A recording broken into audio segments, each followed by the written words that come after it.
Boa noite, queridos irmãos. Estamos aqui para mais uma pausa para a reflexão. Escolhemos uma lição, inclusive uma lição que nos cala fundo em momentos em que nós perdemos o que nós podemos dizer, uma certa forma, temos uma demência passageira.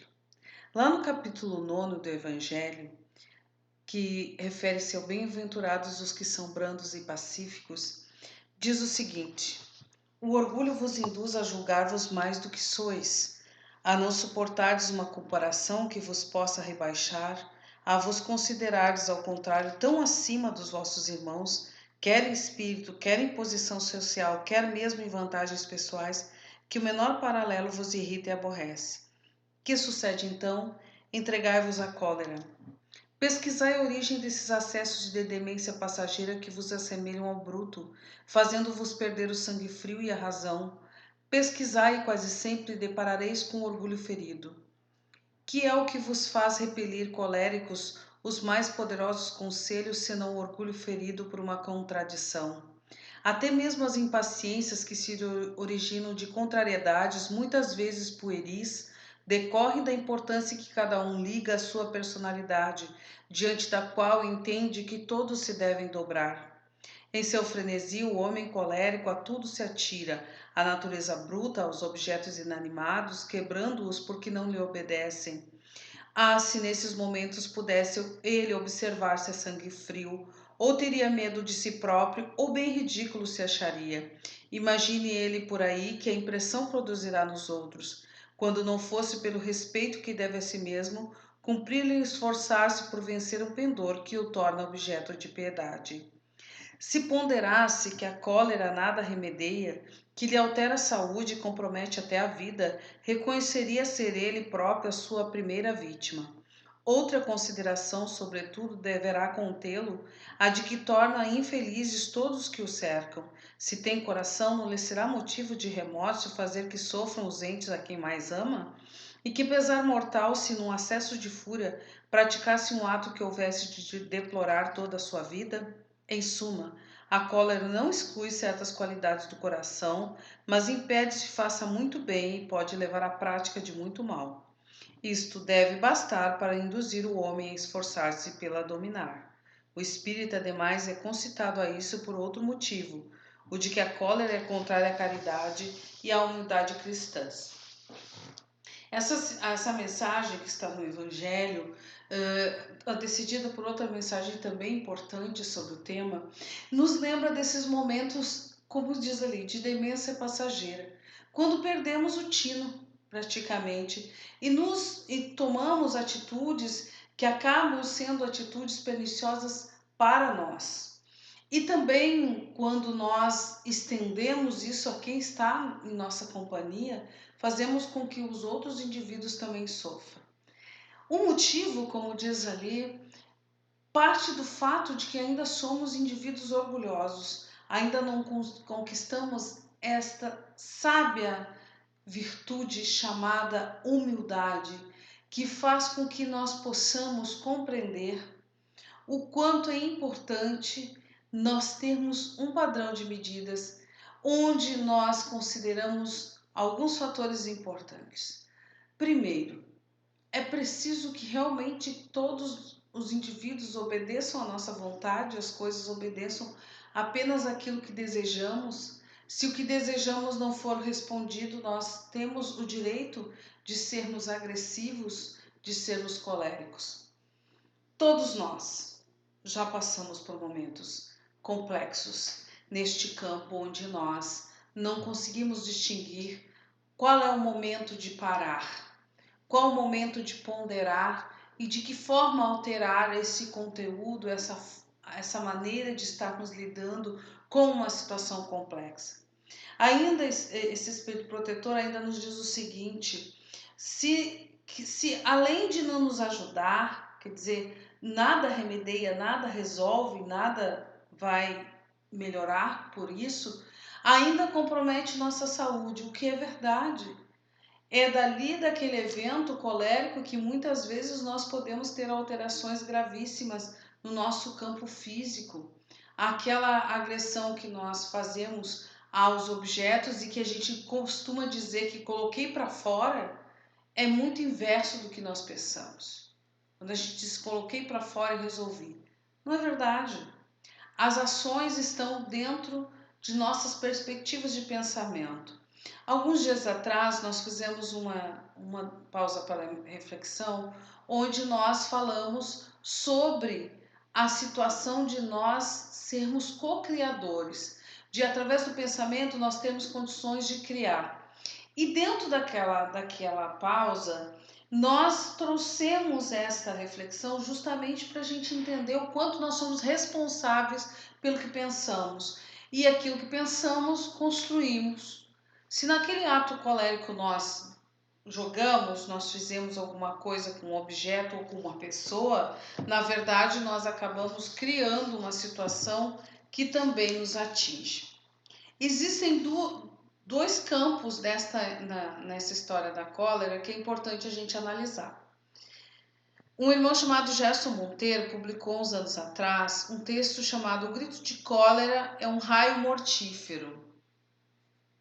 E eu fui ler o artigo dele, que é muito interessante, que conta um caso do Chico, o qual eu vou reproduzir aqui conforme ele registrou.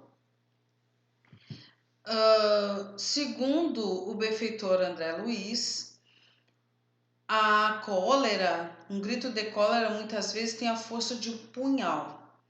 E para comprovar que isso é verdade, vamos relatar o fato ocorrido com Chico.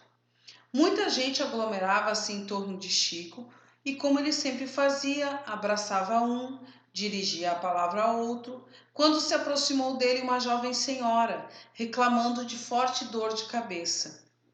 Chico a ouviu atentamente e convidou-a a sentar-se na assistência para ouvir a palestra que seria feita por um companheiro do grupo espírita da prece.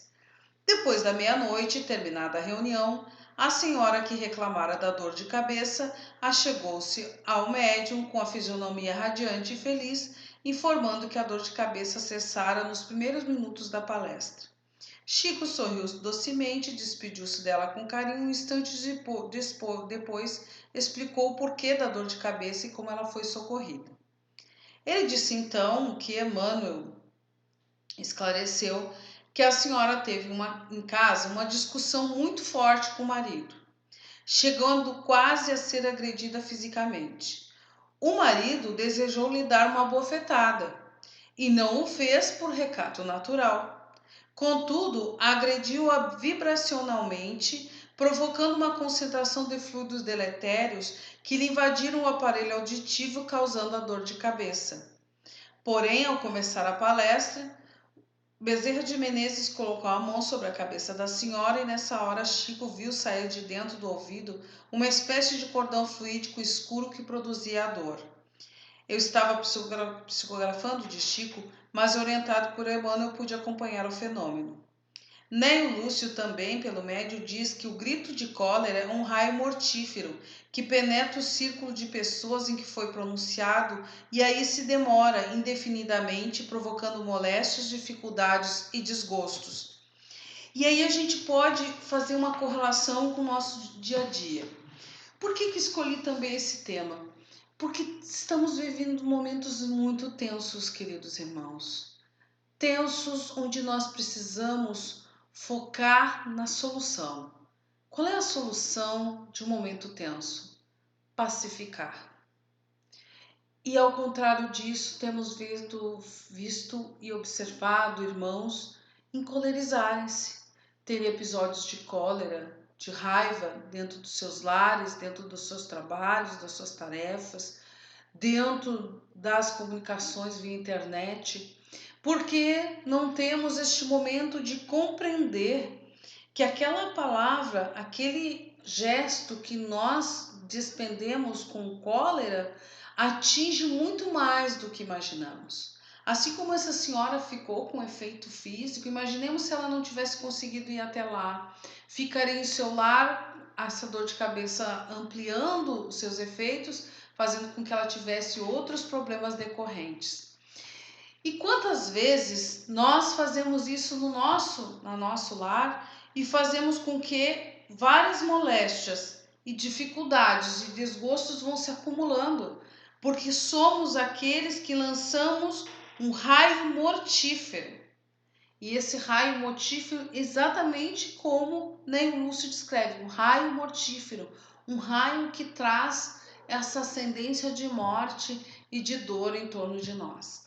Por isso, lembremos sempre uma expressão do Cristo que nós falaremos com mais profundeza em outros aspectos, em outro momento. Bem-aventurados os mansos e pacíficos, porque eles herdarão a terra. Bem-aventurados seremos nós, queridos irmãos, se nós pudermos desenvolver a mansuetude e a pacificação. Temos muito caminho a sabermos controlar essas atitudes que temos às vezes, mas podemos, somos capazes. Basta que demos mais uns segundos de reflexão e acharemos uma forma de evitarmos atitudes agressivas. E como conta a lição em que o marido pensou em esbofetear a esposa e não esbofeteou, no entanto, ele ainda assim emitiu esse raio mortífero que a adoeceu. Quantas vezes nós estamos fazendo isso com pessoas a quem devemos um tanto mais de paciência, de tolerância e de compreensão. Evitemos sempre não só as atitudes agressivas e violentas, mas também os pensamentos perniciosos. Que nesta noite reflitamos sobre como podemos dulcificar um pouco mais nossas palavras e nossas atitudes, sendo mais amorosos conosco e com os outros. Que Deus Pai de imenso amor e misericórdia, de justiça plena, esteja nos envolvendo suas vibrações de paz. Tenhamos cada vez mais, queridos irmãos, um esforço para compreendermos o caminho que seguimos e para fazermos o melhor de nossa parte. Que nesta noite nós também possamos dedicar nossos pensamentos para a harmonização do nosso planeta como um todo. Paz e luz, queridos irmãos, a todos nós.